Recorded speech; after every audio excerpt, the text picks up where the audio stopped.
नमस्कार. महाराष्ट्राचे मुख्यमंत्री, केंद्रातले गृहमंत्री अशी विविध पदं भूषवित आलेले सुशीलकुमारजी शिंदे हे काँग्रेसचे एक ज्येष्ठ नेते आहेत आणि महाराष्ट्रातलं सर्वसमावेशक असं नेतृत्व आहे. शिंदे साहेब गेली 50 वर्षाहून जास्त काळ सार्वजनिक जीवनात वावरत आहेत आणि देशाच्या पातळीवर, महाराष्ट्राच्या पातळीवर सर्व स्तरामध्ये त्यांचे अत्यंत जिव्हाळ्याचे आणि उत्तम संबंध पक्ष, पंथ, जात, धर्म विरहित याच्या पलीकडे जाऊन आहेत. आत्ता ते सोलापूरमध्ये काँग्रेसचे लोकसभा उमेदवार आहेत. शिंदे साहेब, तुम्ही 2014 साली असं जाहीर केलं होतं की ही माझी शेवटची निवडणूक, आता मी निवडणूक लढवणार. बरोबर आहे, अगदी बरोबर आहे. मी त्याच्यानंतर मी लढवणार नव्हतो, पण तिथं पराभव झाला आणि सगळ्या लोकांनी आता सांगितलं की ह्या पराभवाचं आम्हाला उट्ट काढायचं आहे आणि त्याच्यामुळे ह्या निवडणुकीमध्ये मी उतरलोय. खरं म्हणजे मागच्या 3-4 वर्षामध्ये मी उभं राहायचं नाही असाच ध्यास धरलेला होता. पण आम्ही सगळ्या ह्या भागातून बघितलं, जिथं जिथं मी गेलो ते, मग माझा मतदारसंघ अक्कलकोट असेल, मंगळवेढा असेल, मोहोळ असेल किंवा दक्षिण सोलापूर असेल किंवा इथं शहरात असेल, त्या सगळ्या ठिकाणी ही रिॲक्शन आली आणि म्हणून मी 1 वर्षापूर्वी सर्वे करून घेतला सगळ्याचा की काय येतं. 7-8 नावं मी त्याच्यामध्ये घेतलेली होती. तर त्यामध्ये हेच उत्तर आलं की आम्हाला एकदा आमच्या हातून ही चूक कशी काय घडली 2014ला, तर ती परत आम्हाला दुरुस्त करायची आहे, म्हणून त्यांनी उभं राहिलंच पाहिजे अशा प्रकारचा निर्णय जनतेने दिला, म्हणून मी उभा राहिलो. तर तुम्ही उभे राहिलात, पण 2014 सालची परिस्थिती आणि आजची महाराष्ट्रातली आणि देशातली परिस्थिती ह्याच्यात काय काय बदल झाले आहेत असं? बरोबर आहे, अगदी तुम्ही. मी जनतेला सुद्धा हेच सांगतो की 2014 मध्ये जी परिस्थिती निर्माण झालेली होती की जरा आपण थोडंसं पाठीमागे जाऊया. 2004 ते 2014 पर्यंतची जी आमचे UPA सरकार होतं ते सोनिया गांधींच्या नेतृत्वाखाली डॉक्टर मनमोहन सिंग हे पंतप्रधान होते. मीही 2006 पासून त्यांच्या मंत्रिमंडळामध्ये होतो, तेच शेवटपर्यंत होतो. ह्या सगळ्या काळामध्ये काँग्रेसवर खूप आरोप झाले, भ्रष्टाचाराचे आरोप झाले खूप. आणि आरोप झाला की आमचे श्रेष्ठी सांगायचे की यांनी राजीनामा दिला पाहिजे, नाहीतर एकतर कोर्टात केसेस घालायच्या.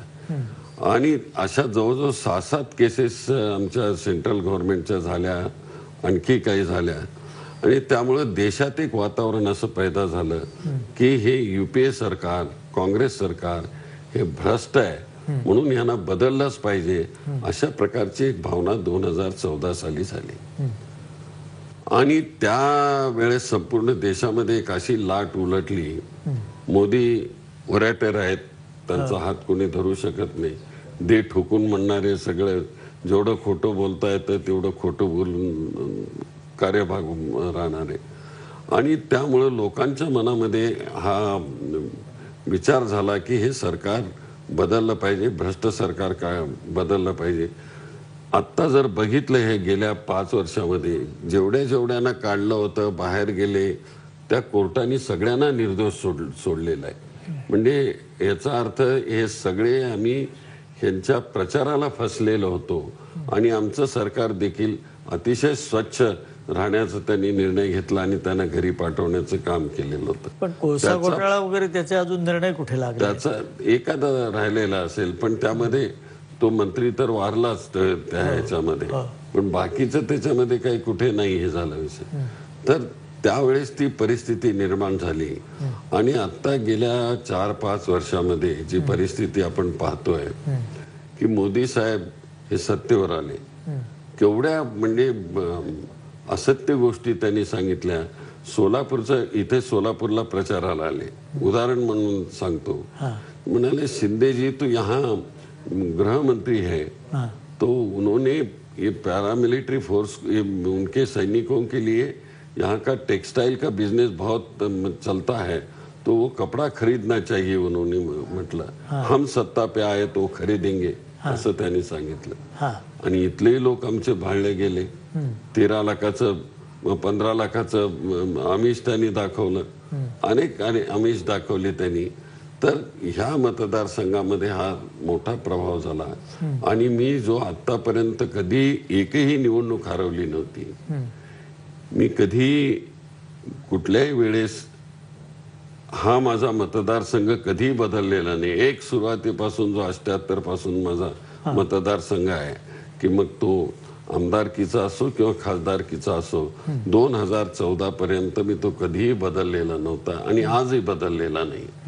तर अशा परिस्थितीत माझ्यासारख्या माणसाला ज्या सोलापूरकरांनी मला जनरल जागेवर 4दा निवडून दिलं, 2दा खासदारकीला निवडून दिलं आणि 2दा मुख्यमंत्री असताना आमदारकीला निवडून दिलं, त्याला 2014 साली पराभव पत्करावा लागला. कुणाला कळलंच नाही हे का असं झालंय. मला देखील कळलं नाही, कारण मी नेहमीसारखं माझे लोक मला मदत करतील अशीच अपेक्षा होती. पण हे झालं, इथं घडलं आणि तसा पराभव झाला. आणि ते कारण होतं की लोकांच्या मनामध्ये ती अशा प्रकारची घट्ट अशा प्रकारची खून होती की आमच्या ह्या नेत्याला म्हणजे आम्ही कसं काय मतदान वेगळं केलं आणि म्हणून मी रिटायर झालो नाही. तर आता आपण ह्या मतदारसंघाबद्दल थोडं बोलू नंतर. अर्थात तुम्ही केवळ ह्या मतदारसंघापुरते मर्यादित धरता कामा नये. बरोबर. या मतदारसंघामध्ये आता 2 गोष्टी आहेत. एक तर भाजपचे उमेदवार हे एक स्वामी आहेत. दुसरी गोष्ट वंचित बहुजन आघाडी ही प्रकाश आंबेडकर ओवैसींची जी आघाडी आहे तिचाही स्वतः आंबेडकरच इथे उभे आहेत. या 2 गोष्टी आहेत. आणि तिसरा एक संदर्भ लक्षात ठेवावा लागेल, तो म्हणजे कम्युनिस्ट पक्षाचे नेते आडम मास्तर यांनी जाहीर सभेमध्ये मोदींचं काम, मोदींचं नेतृत्व याच्यावर कौतुक केलेलं आहे. ते या सगळ्या बॅकग्राऊंडवर आत्ताची स्थिती काय? एकीकडे धर्मावर आधारित अशा प्रकारचा उमेदवार आहे, दुसरीकडे जातीवर आधारित प्रकारचा उमेदवार आहे. म्हणजे हा देश आमचा सेक्युलर आहे, सर्व धर्म समभावाचा आहे. डॉक्टर बाबासाहेब आंबेडकरांनी आम्हाला जी घटना दिली ती सेक्युलर घटना दिलेली आहे. सोशलिस्टिक सेक्युलर स्टेट म्हणून त्यांनी असं म्हटलेलं आहे. त्या देशामध्ये जर आज अशा प्रकारचं चित्र असेल, एकीकडे धर्माचं आणि जातीचं, आमची घटना आम्ही कुठे नेऊन ठेवायला लागलेला. आणि दुसरी गोष्ट, जो कम्युनिस्ट पक्ष म्हणत होतो, ज्यांना जात धर्म देव वगैरे अशा प्रकारची काही त्यांच्या डोक्यामध्ये कल्पना नाही, एक सेक्युलर माइंडेड म्हणून त्यांचा प्रश्न होता, ते पण आज ह्या आंबेडकरांच्या बरोबर जी MIM आहे जातीवादी पक्ष त्यांच्याबरोबर ते गेलेत. याचा अर्थ काय? आता इथं फिलॉसॉफिकल राजकारणच राहिलं नाही, प्रिन्सिपल सोडूनच सगळं राजकारण चाललेलं आहे. आणि मला वाटतं हे ह्या देशाला फार मोठं धक्कादायक आणि धोकादायक अशा प्रकारचं हे प्रिन्सिपल आहे की ह्याच्यातून उद्या आम्हाला ज्यावेळेस मी पॉलिटिकल सायन्स शिकत होतो तेव्हा डेमोक्रेसीचा परवर्टेड फॉर्म जो असतो तो त्या मार्गावर आपण चाललेला होता असं मला वाटतं. पण वंचित बहुजन आघाडी ही अचानक उभी राहिलेली आहे. तुमचं त्याचं विश्लेषण कसं आहे? तुम्ही एकतर केंद्रात गृहमंत्री म्हणून, महाराष्ट्रात मुख्यमंत्री म्हणून सगळं पाहिलेलं आहे, तर ही कशी काय? माननीय प्रकाशराव बाबासाहेबांचे नातू आहेत, ते नेहमी अकोलेला उभे राहायचे. तर का ते सोलापूरला आले याचं उत्तर माझ्याकडे नाही.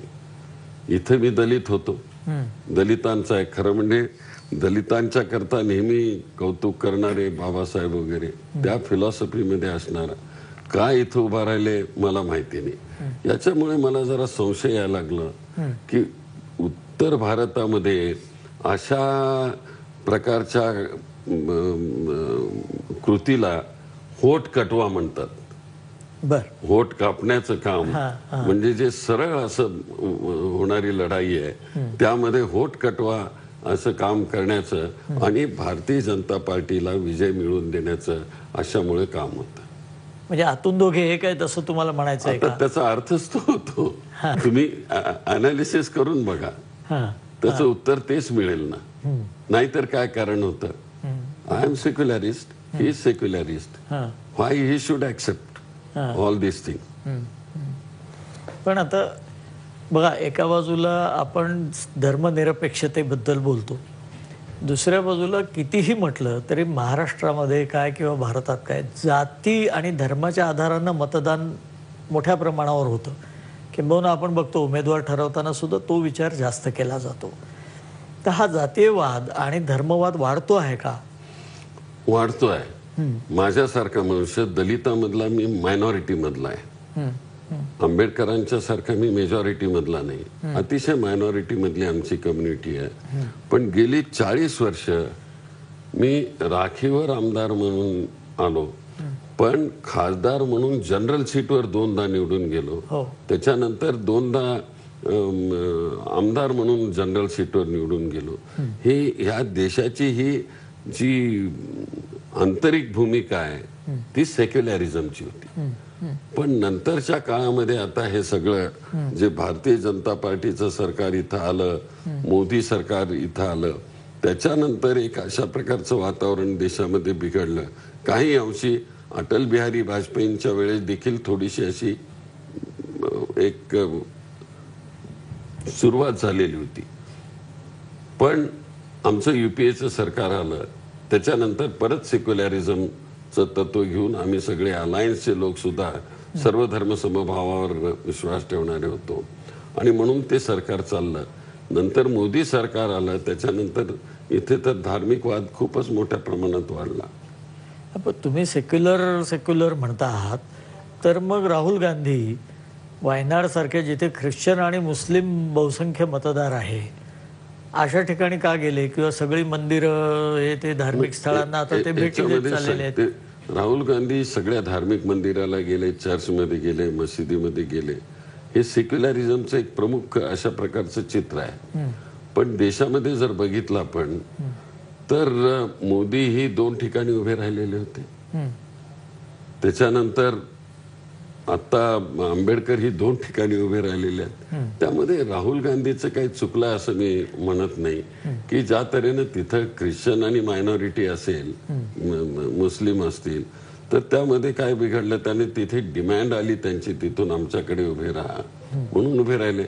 जसं इंदिरा गांधींना चिकमंगळूरची डिमांड आलेली होती, तसं ही परिस्थिती आहे. त्यामुळे त्यांनी स्वीकारलं. हा, पण आता तुम्ही धर्मवादाबद्दल आणि ते निवडून येतील तिथून, मी तुम्हाला सांगतो, दोन्हीकडूनही निवडून येतील. तो सुरक्षित मतदारसंघ आहे ना काँग्रेसचा. तोही सुरक्षित आहे. मी त्या मतदारसंघाचा 98ला इन्चार्ज होतो. सोनिया गांधी लढत होत्या तिथून अमेठीमधून आणि मी इन्चार्ज होतो. हे सगळे त्यावेळेस आम्ही सगळे एकत्रित प्रचार करत होतो. तीही सेफ आहे. पण आत्ता मध्ये खूप मोठ्या प्रमाणामध्ये तिथं ढवळाढवळ झालेली आहे. धार्मिकतेवर घेऊन जाण्याचा प्रयत्न तिथं घडलेला आहे. त्यामुळं थोडीशी अशी म्हणजे, पण मला वाटतं की राहुल गांधींना तिथं काही भीती नाही. कुठे अमेठीत? अमेठीत सुद्धा. बर, अमेठीत सुद्धा. पण परिस्थिती पूर्वी इतकी सोपी राहिलेली. हा, पण म्हणूनच कदाचित रिस्क असेल ती. पण आता तुम्ही हे म्हणता आहात तर 2 गोष्टी याच्यात आहेत. एक म्हणजे आत्ता जर बघितलं तर काँग्रेस, राष्ट्रवादी काँग्रेसमधून अनेक मंडळी भारतीय जनता पक्षाचं तत्त्वज्ञान स्वीकारून जायला लागलेली आहेत. त्याच्यात महाराष्ट्रात माढा मतदारसंघ, सुजय विखेंचा प्रवेश, विजयसिंह मोहिते पाटलांचे चिरंजीव रणजितसिंह यांचा भाजप प्रवेश, हे सगळं आपल्या डोळ्यासमोर आहे.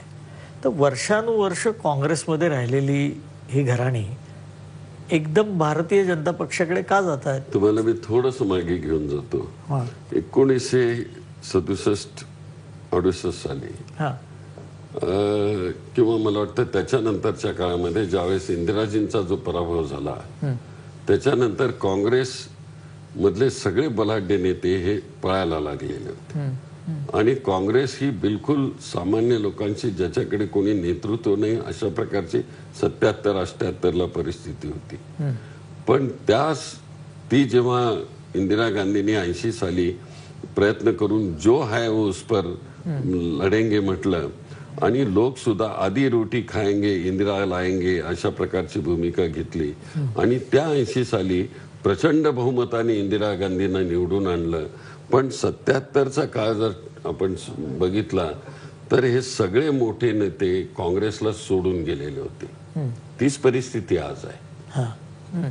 तीच परिस्थिती आज आहे की सत्ता जिकडे असते त्या ठिकाणी हे पळापळी होते, पण जे खंबीर असतात ते टिकून राहतात आणि ते पक्षाला आहे त्या परिस्थितीमधून अडचणीतून बाहेर काढतात. तशा तऱ्हेची आजची ही परिस्थिती आहे.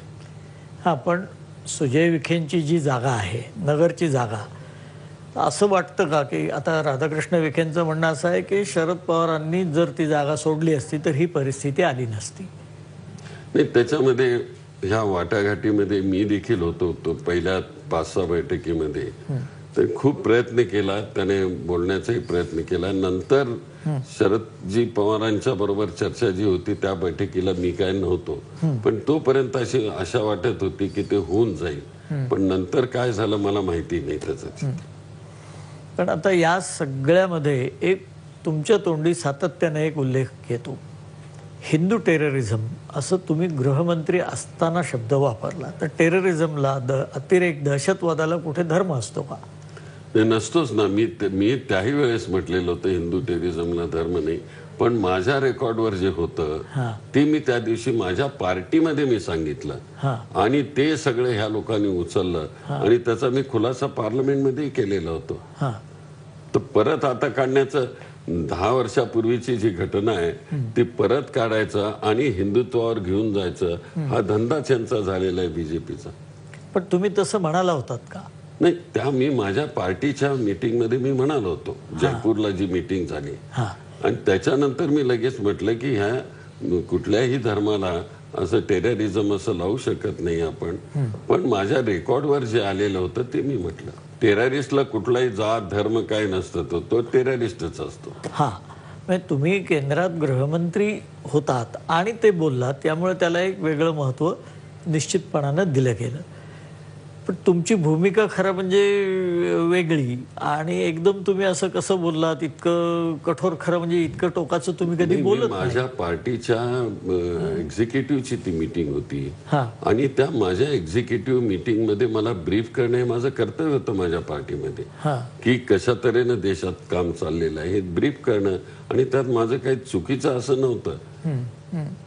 पण ज्या वेळेस मी हे तिथं सांगितलं आणि बाहेर येऊन सांगितलं की ह्याला कुठलाही टेररिस्ट हा कुठल्या धर्माचा नसतो म्हणून, तो टेररिस्ट. आत्ता जसं आपण माढ्याचं किंवा सुजय विखेंचा भाजप प्रवेश वगैरे बोलत होतो, तुमचं एक विधान मध्यंतरी असंही आलं की मला आणि प्रणितीला भारतीय जनता पक्षातून ऑफर आली होती. ते काय होतं? बोलले होते, एक मोठे नेते एका लग्न समारंभामध्ये मला भेटले होते आणि त्या लग्न समारंभामध्ये जवळच बसलो होतो आम्ही. तर ते म्हणाले की तुमच्यासारख्या नेत्यांनी बीजेपी मध्ये आला पाहिजे. मी म्हटलं तुम्ही मला असं कसं म्हणता, मी लॉयलिस्ट आहे माझ्या पार्टीचा आणि ज्या पार्टीने मला एवढं सगळं दिलेलं आहे, मला आता काय मिळवायचं आहे तुमच्या पार्टीमध्ये येऊन. मैत्रीचं असं बोलणं झालं, एवढंच झालं त्याच्यामध्ये. आणि त्यांनी मला काय आग्रह केला नाही, मी काय त्याच्या पुढे गेलेलो नाही. कारण पण नंतर अमित शहा किंवा मुख्यमंत्री देवेंद्र फडणवीस असं म्हणाले की आता आमचा पक्ष जोरात असल्यामुळे अनेकांना ह्या रंगमंचावर आपली कला सादर करावी असं वाटतं आहे. त्याच्यावर तुमचं काय? मी त्यापैकी कलाकार नाहीये. मी कुठलीही भूमिका जर घ्यायची असेल तर मी बघून घेतो ती भूमिका किती तोलामोलाची आहे बघून घेतो, आणि शेवटी कॅरेक्टर हे मी नेहमी सभ्यतेचेच कॅरेक्टर वापरत आलेलं आहे. हो हो. राहुल गांधी यांच्याबरोबर तुम्ही फार जवळून काम केलेलं आहे, सोनिया गांधींच्या बरोबर जवळून काम केलेलं आहे. तर राहुल गांधींचं नेतृत्व कमी पडलं म्हणून प्रियंका गांधी आल्या का? नाही, असं नाही. ते दोघेही बहीण भाऊ हे सुरुवातीपासून एकत्रित होत्या. मी 98-99ला अमेठीचा इन्चार्ज होतो, जनरल सेक्रेटरी म्हणून उत्तर प्रदेशचा. त्यावेळेपासून ते एकत्रित आहेत, नवीन नाही. प्रियंकाजी हे काही नवीन इथं आलेले नाहीत, नेहमीच त्या एकत्रित येतात. आणि मध्यंतरीच्या काळामध्ये थोडी त्यांना मुलं वगैरे मोठी व्हायला लागलेली आहेत, त्यामुळे त्या घरी गुरफटलेल्या होत्या. आता त्या फ्री आहेत, मुलं मोठी झालेली आहेत म्हणून आल्या. आणि हे घराणं शेवटी बहीण असो भाऊ असो, शेवटी देशाच्या सेवेकरताच त्यांचं आयुष्य अर्पण केलेलं आहे त्यांनी. पण राहुल गांधींचं नेतृत्व त्यांचं कमी नाही. राहुल गांधी फार हुशार आहेत तुम्हाला सांगतो, आणि क्विक आहेत अंडरस्टँडिंगला. पण ह्या सगळ्या ह्या बीजेपीच्या लोकांनी त्यांना कुठं पप्पू म्हण, अमुक काय म्हण, आणि पप्पू जेव्हा आता बरोबर त्यांचं कळ काढायला लागला तेव्हा त्याच्यावर टीका करायला लागले त्यांच्यावर. आता म्हणजे ह्याच्यावरून तुम्हाला त्याचा अंदाज आला असेल की राहुल गांधी किती हुशार आहेत. ते राफेलचं प्रकरण काढल्याबरोबर आता हे चिडून ते काय बोलत नाहीत पप्पू बिप्पू आता. पण पप्पूनेच त्यांना टप्पू मारलेला आहे असं आहे. राफेलमध्ये खरं म्हणजे डिफेन्स डील्स जे आहेत त्याचा तपशील किंवा मागणं तो देणं शक्य आहे का? असं आहे, ह्या राफेलच्या डीलमध्ये शेवटी तुम्हाला पार्लमेंटनी जर क्वेश्चन केला तर ते हे सांगावं लागतं. पण जी किंमत तुम्हाला जर संशयास्पद अशी आहे तर कुठल्याही पक्षाला ते एवढा मोठा फरक जो किमतीमध्ये आज पडलेला आहे, 1500च्या वर गेलेली आहे, जी 350च्या दरम्यान होती किंमत. कोणाचा पैसा? हा जनतेचा पैसा आहे. पण कॅगचा रिपोर्ट असा आहे की उलट कमी किमतीत जास्त चांगली नाही. कमी किमतीत तुम्ही कमी विमानं घेतली ना, कमी विमानं घेतली, त्या पूर्वीचं अग्रीमेंट काढून बघा, जास्त विमानं होती. आणि तुम्ही डिफेन्सचं काय पूर्णतः करू शकत नाही, त्याच्यामुळं आणखी परत तुम्हाला ऑर्डर करावी लागेल. हिंदुस्तान एरोनॉटिक लिमिटेडला हे सगळं देण्याची हीच आतापर्यंतची भूमिका होती. मिगची जे व्यवहार झालेला होता, मिग देखील हिंदुस्तान एरोनॉटिकललाच दिलेलं होतं. तसं काही नाही केलं नाही, त्यामुळं संशयाला जागा आहे. पण संरक्षण विषयक असे अनेक प्रश्न सातत्याने आता उपस्थित केले जातात. सर्जिकल स्ट्राईक, तर सर्जिकल स्ट्राईकचे पुरावे मागणं, सर्जिकल स्ट्राईकचं पुरावे बोला, काय बोला, पुरावे मागणं हे कितपत योग्य आहे? म्हणूनच हे सर्जिकल स्ट्राईक वगैरे असतात ते पब्लिक करायचेच नसतात. आम्ही एवढे केले स्ट्राईक्स. तुमच्या माहिती करता सांगतो, मी पार्लमेंटमध्ये मी बोललोय म्हणून सांगतो. पाक व्याप्त काश्मीरमध्ये मी होम मिनिस्टर म्हणून येण्याच्या अगोदर 62 कॅम्प्स होते टेररिस्टचे, ते आम्ही 40 वर आणलेले होते. पण याची वाच्यता केली नव्हती. पण जेव्हा पार्लमेंटमध्ये क्वेश्चन आला असं त्यावेळेस त्या ठिकाणी सांगितलं आम्ही. ह्या गोष्टी काही सारख्या सांगायच्या नसतात की आम्ही तिथं बॉम्ब टाकून आलो, उद्ध्वस्त करून आलो वगैरे. पण ह्यांना मोठी सवय आहे कुठल्याही गोष्टीचं मार्केटिंग करणं, आणि त्या मार्केटिंगमुळे हे फसलेले आहेत सगळे. याकूब मेननचं फाशी दिल्यानंतर डेड बॉडी मुंबईला आणली, त्यात तुम्ही बघितलं किती गर्दी होती, प्रचंड. 70,000 ते 80,000 प्रकारची फ्युनरलला गर्दी होती. काय दुसऱ्या समाजाच्या भावना झाल्या असतील. आम्ही देखील हे काम केलेलं आहे ना. पण कधी काय असं नाही, त्यांचं तिथेच दफन करून टाकलं आम्ही. पण यांना पब्लिसिटी करण्याची मोठी हौस आहे. त्या बालाघाटवर जे केलं, स्ट्राईक केला, तो त्याची एवढी चर्चा केली. त्याच्यात रात्री दुसऱ्या दिवशी त्यांनी सांगितलं की 350 टेररिस्टना मारला. दुसऱ्या दिवशी दुपारी त्यांनी सांगितलं की 300 टेररिस्टना मारलं. आणि शेवटी त्यांच्या अध्यक्षांनी सांगितलं की 250 टेररिस्टना मारलं. म्हणजे काय, कुठं चाललंय तुम्ही? तुमच्या पार्टीचा अध्यक्ष डिफेन्सची सगळी गोष्ट सांगतो. बरं, त्याच्यानंतर तुम्ही आता जर्नलिस्ट आहात. अमेरिकेचा मीडिया आणि इंग्लंडचा मीडिया ह्यांनी तिथं सांगितलं की तिथे काही झालेलं नाही म्हणून, कुणी हत्या झालेली नाही, कुणाची मृत्यू झालेला नाही. जर हे सत्य असेल तर खरं कोणावर ठेवायचं? म्हणून ह्याच्याकरता अशा गोष्टीची कधी जनरल लोकांच्या मध्ये चर्चा करायची नसते. पण त्याचा एका प्रकारे देशवासियांना आपण ठाम आहोत असा एक दिलासा नाही का त्यातून मिळत? नाही मिळत ना. दिलासा फटफजिती होते ना इंटरनॅशनल दृष्टीने. कुठे उलट इस्रायल पासून अमेरिकेपर्यंत फक्त चीनचा जर अपवाद वगळला तर सगळ्यांनी भारताच्या भूमिकेला पाठिंबा दिला, भारताची प्रशंसा केली आणि भारताची प्रशंसा केली. पण मग त्याच लोकांनी, अमेरिका आणि इंग्लंडच्या लोकांनी त्यांच्या मीडियावर हे का दाखवलं? त्याला माझं उत्तर आहे ना, मीडिया ही स्वतंत्र गोष्ट आहे. मीडिया स्वतंत्र गोष्ट आहे, तर ती स्वतंत्र जरी असली तरी मीडिया इन्व्हेस्टिगेटिव्ह मीडिया असते. आणि वॉटरगेट सारखं प्रकरण सुद्धा ओळखून काढतात ते मीडिया, म्हणून त्याच्यावर विश्वास ठेवावाच लागतो ना. आपण या आता मीडियावर तुमचा एवढा विश्वास आहे, पण मध्यंतरी पंढरपूरला प्रणितींनी एक भाषण केलं आणि त्याच्यामध्ये त्यांनी मीडियावरती खूप आरोप केले. नाही, त्याचं मिसअंडरस्टँडिंग झालेलं आहे त्या बाबतीमध्ये. मी ते सगळं वाचून काढलं. मीडिया हा तिने नॅशनल मीडियाविषयी बोललेलं होतं, लोकल मीडियाविषयी त्याने काही भाष्य केलेलं नव्हतं. नॅशनल मीडिया हे मोदींनी विकत घेतलेलं आहे असं तिने भाष्य केलेलं होतं, त्या तऱ्हेचं भाष्य केलेलं होतं आणि ते खरंही होतं. म्हणून हे असं बऱ्याच वेळेस होतं. सत्य परिस्थिती, सत्य काय घडली ते तपासून बघत नाहीत. एखाद्या छोट्याशा गोष्टीवर अशी गोष्ट लावून धरतात आणि त्याची मग चर्चा खूप होते.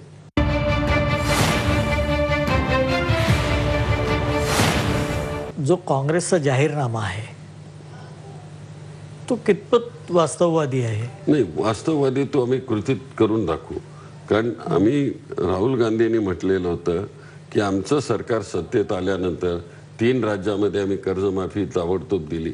ते आमचं अभिवचन होतं निवडणुकीच्या अगोदर.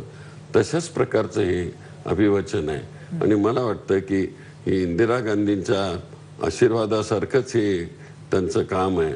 आणि इंदिरा गांधींनी जशी गरिबी हटावची घोषणा केली तसं हे 72,000ची घोषणा त्यांनी केलेली आहे. 20% लोकांच्या बाबतीमध्ये केलेली आहे आणि 12,000 त्याचं लिमिट हे केलेलं आहे. एक अतिशय चांगल्या प्रकारचे स्टेप्स आहे. त्याचबरोबर त्यांनी रोजगाराच्या बाबतीमध्ये अतिशय चांगली भूमिका घेतलेली आहे.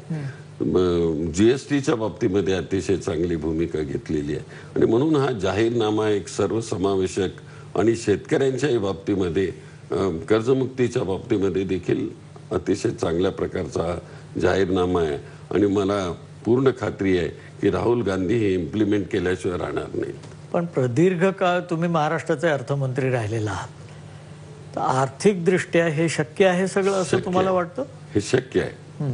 तुम्हाला आता मी तर फायनान्स मिनिस्टरचं काम आहे त्या पुंजीमध्ये इकडून काढून दुसरीकडे देणं आणि ज्या वंचित समाजाला जरुरी आहे त्याला जास्त प्राधान्य देणं, अशाच प्रकारचं काम असतं.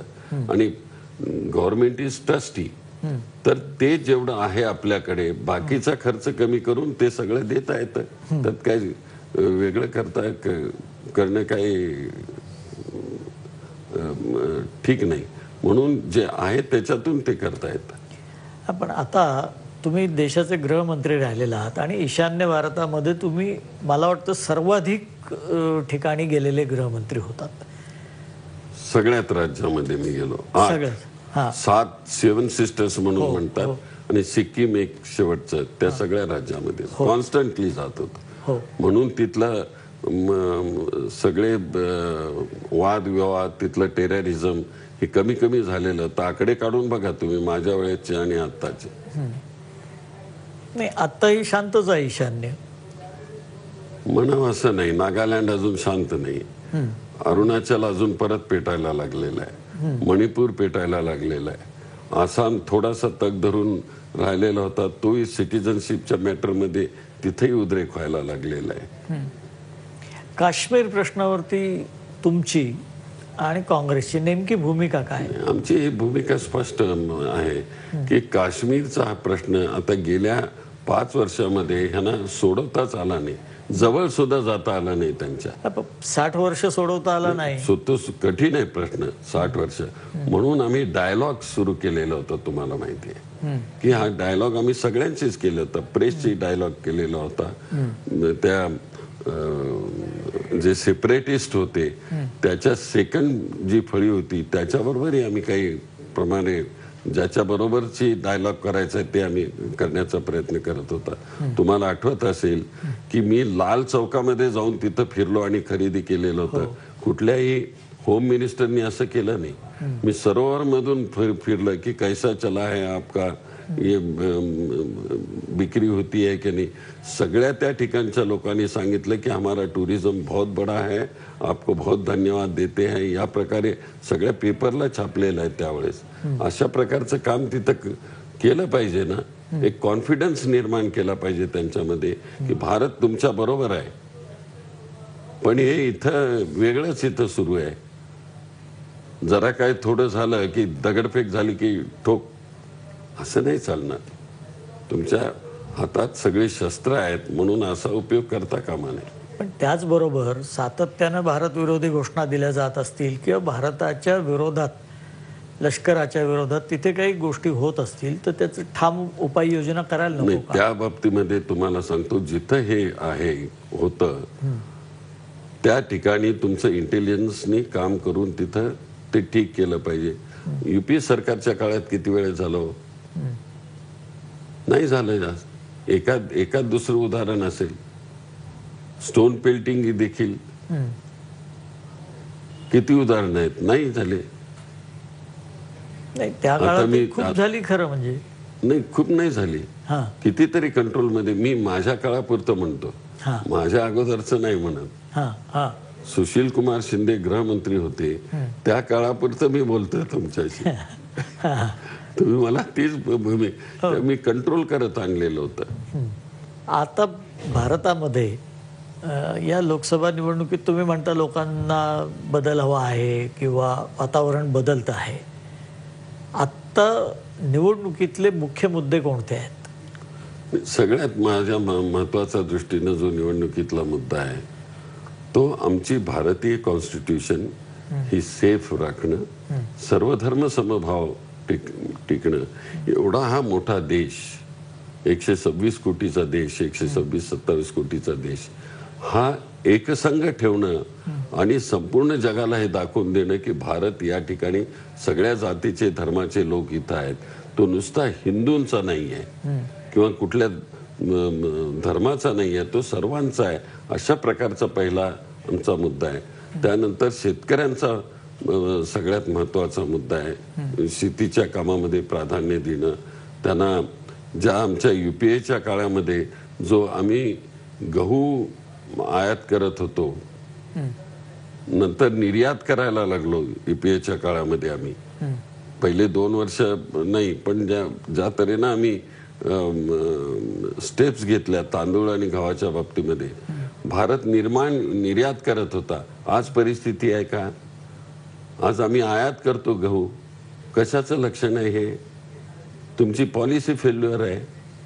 आणि म्हणून या शेतकऱ्यांच्या बाबतीमध्ये त्यांना भाव वाढवून देणं, शेतीला किफायतशीर भाव मिळवून देणं, 1.5% पट भाव वाढवून देण्याची भूमिका घेतली. काय कुठे दिलं त्यांनी? काय क्रमाक्रमाने ते होत जाईल. नाही, क्रमाक्रमाने कसं होत जाणार? नाही होत जाणार क्रमाक्रमाने. तुम्ही इथंच जर त्यांना दाबलं शेतकऱ्यांना तर ती गोष्ट नाही होऊ शकणार. दुसरा प्रश्न आहे आमच्या तरुणांना नोकऱ्या देण्याचा. एवढं मारे जोर जोरात मारले 10 कोटी 5 वर्षात देऊ म्हणून, उलट आमच्या 1.5 कोटी नोकऱ्या कमी झाल्या. कोण जबाबदार याला? ती भूमिका प्रामुख्याने आहे. म्हणून राहुल गांधीने म्हटलं की पुढच्या आम्ही 1.5 वर्षामध्ये जवळजवळ 30 लाख लोकांना नोकऱ्या देऊ म्हणून. फार लिमिटेड त्यांनी जे आश्वासन दिलेले जाहीरनामे, तर तो प्रश्न आहे आमचा.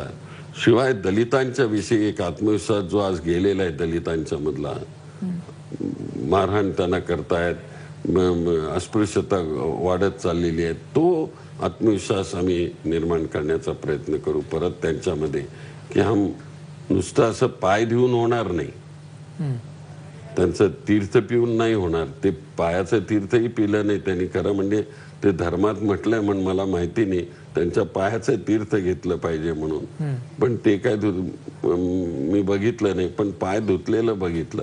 देशाचा पंतप्रधान पाय धुतो हा एक चांगलं लक्षण आहे.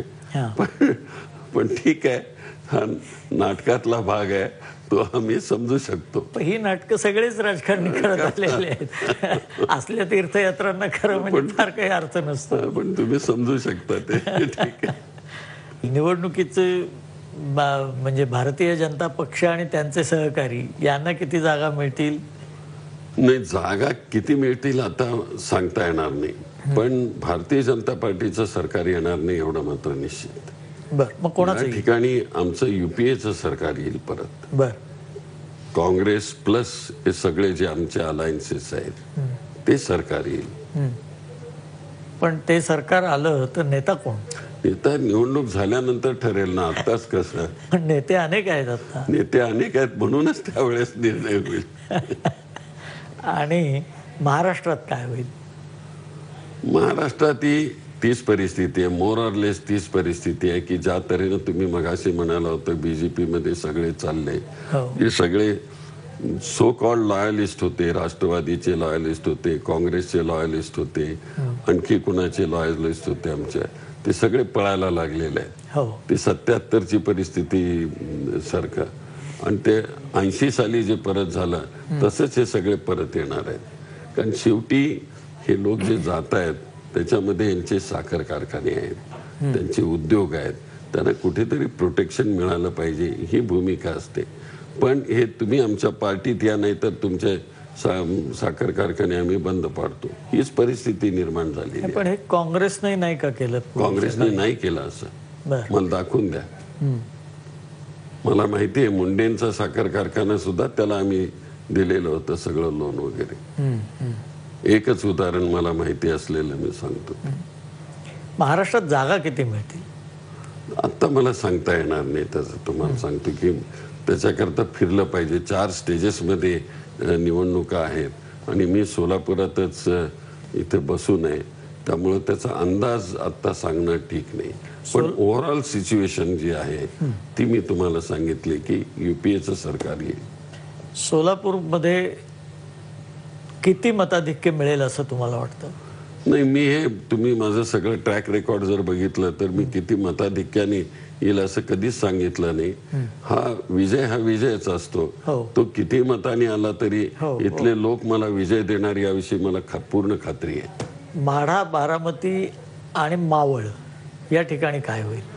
माढा, बारामती, मावळ, आता तो बेल्ट जरा निराळा आहे. मी आता जाईन त्या ठिकाणी फिरेन आणि ते फिरल्यानंतर मी परत एकदा तुम्हाला इंटरव्ह्यू देईन. प्रश्न मी समजू शकतो, त्याचा रोग समजू शकतो, पण फिरल्याशिवाय उत्तर देऊ शकणार नाही. कारण त्याच्यात गृहकलापासून अनेक विषयांची चर्चा होते आहे, म्हणून महाराष्ट्रात या निवडणुकीला एका वेगळ्या पातळीवर महत्व आहे. ठीक आहे, ते बघता येईल. आता जसं जसं निवडणुका जवळ येतील त्या तऱ्हेने त्याचा ट्रेंड आपल्याला कळू लागेल. शिंदे साहेब, तुम्ही नेहमीप्रमाणे मोकळेपणानं गप्पा मारल्या आणि तुमच्यातला हा जो मोकळेपणा आहे, पारदर्शकता आहे, हे फार चांगली, आणि म्हणून खरं म्हणजे तुमचा सर्व समाजामध्ये, सर्व स्तरामध्ये स्नेहाचा संबंध आहे. पुन्हा एकदा आपण तुमचं निवडणुकीचं भाकीत जाणण्यासाठी अवश्य भेटूया. नमस्कार. जरूर भेटूया. धन्यवाद.